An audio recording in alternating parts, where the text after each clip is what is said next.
Today there's no industry in this country making feature films. We rank with Ecuador and Iceland, which, like us, are among the great non-filmmakers. But there are signs that we might have found our dormant film industry. I had nothing to lose by being a part of that. I was just straight out of drama school. In fact, I finished in drama school and I flew to Melbourne the next day to get fitted up for the vinyl suit. You know, vinyl, not leather. It was a cheap production. Which Americans would make a film about a guy that cleans toilets, such as Kenny? They wouldn't do it. There's another classic example. Someone having a 2-inch arsehole and us only having installed 1-inch piping. They're the Australian films that really work because they fill that gap and they give that peculiarly Australian viewpoint, as certainly, look at Barry Mackenzie, for heaven's sake. I really needed that. I was as dry as a dead dingo's donger. Listen, mate, there were no Australians at all liking Barry Mackenzie. He wore a double-breasted suit and a wide-brimmed hat. We never saw such people, except perhaps at agricultural shows on a Sunday. Don used to be in the commandos, and we got out to the location, and Don saying, right, you're there, you're there, you're there, you two, in the chair, right, in the chair, and it went like clockwork. Shoot straight, you bastards! Don't make a mess of it! I cried. It's like I really felt I'd failed, not me, Jack Thompson, but my character, the man I played, Major Thomas, that I'd failed to save the lives of my fellows. The actors in it are Australian, and he really still embraces where he came from, and that's why I was so excited to go back and do the film there and work with a lot of the crew that I'd worked with when I was 15.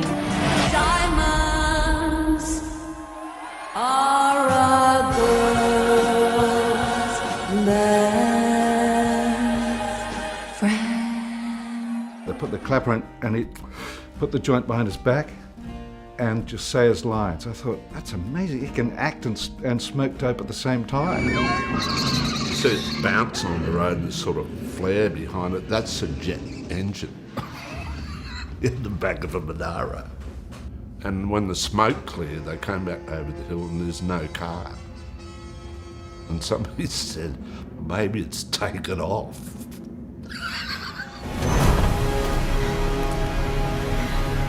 Splendid! Splendid! That's my child! My property!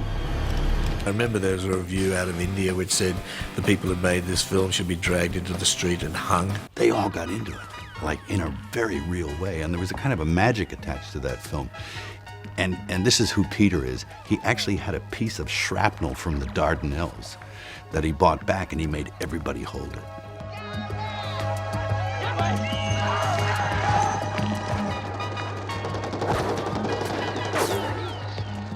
It changed the view of Australian filmmakers.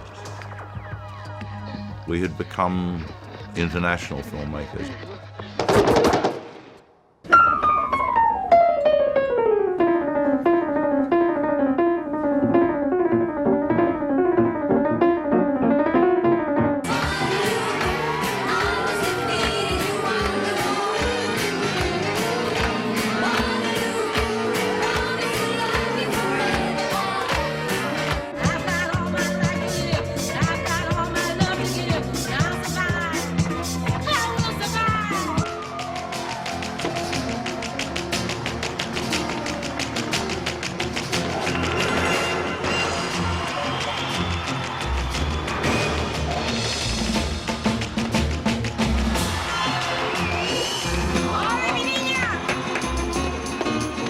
It was all written that this would be in a desolate place, a place that nobody would really want to go back to, except for a really strong reason. By the time we worked out to get the first shot, beautiful brown grass for the whole film. I mean, when you're on a roll, on a movie particularly, all that luck seems to keep coming your way.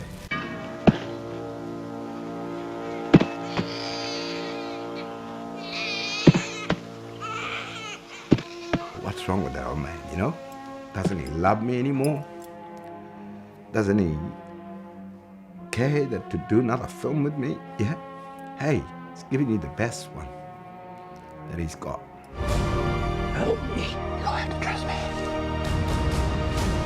You better come home to me. Please, Lord, help me get one more. Help me get one more. To work here again has been extraordinary.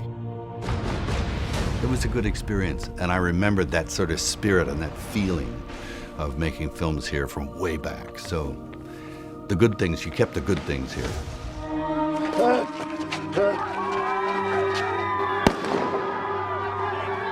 No! No! No! No!